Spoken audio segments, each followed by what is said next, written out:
અર્થઘટન કરીએ તો મને લાગે છે કે દરેક વ્યક્તિથી શરૂઆત થવું જોઈએ. તો એ ધ્યાનમાં રાખીને કાલે મેડમ હું પ્રોફેસર તનુજા નેસરી, નિદેશક institute of teaching and research, જો મિનિસ્ટ્રી ઓફ અંતર્ગત INI છે એના તરફથી, મિનિસ્ટ્રી ઓફ આયુષ તરફથી આપ સૌનું આયુર્વેદ દિવસ માટે ખૂબ ખૂબ અભિનંદન કરું છું. આ વર્ષની આયુર્વેદની થીમ છે Ayurveda for people and planet, અને વિશેષ વાત એ છે કે 23 સપ્ટેમ્બર જે ઇક્વિનોક્સ છે એ દિવસે ઇટ સિમ્બોલાઇઝેસ ધ બેલેન્સ. તો એ બેલેન્સ કરવા માટે, એટલે સેલ્ફ અને યુનિવર્સ એ બધાનો જ બેલેન્સ કરવા માટે આ દિવસ મનાવી રહ્યા છે.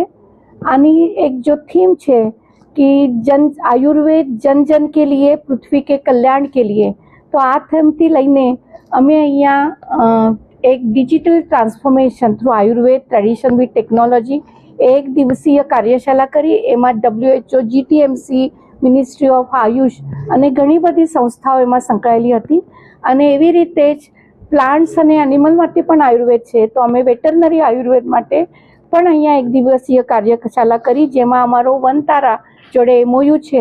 તો અમે આ બધા માટે જ એક post graduate diploma certificate course for animal care કરવાના છે, અને IIT ગાંધીનગર અને ઘણી બધી સંસ્થાઓ જોડે મળીને artificial intelligence for traditional medicine માટે એક ઘણા બધા અમે એપ્લિકેશન્સ લઈ આવવા માંગીએ છીએ.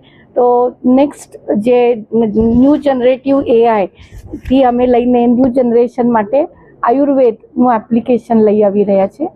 ઇટરાના માધ્યમથી અમે આયુર્વેદ દિવસના 35 પ્રોગ્રામ કર્યા, જેમાં 7000થી વધારે લોકો સંકળાયેલા હતા.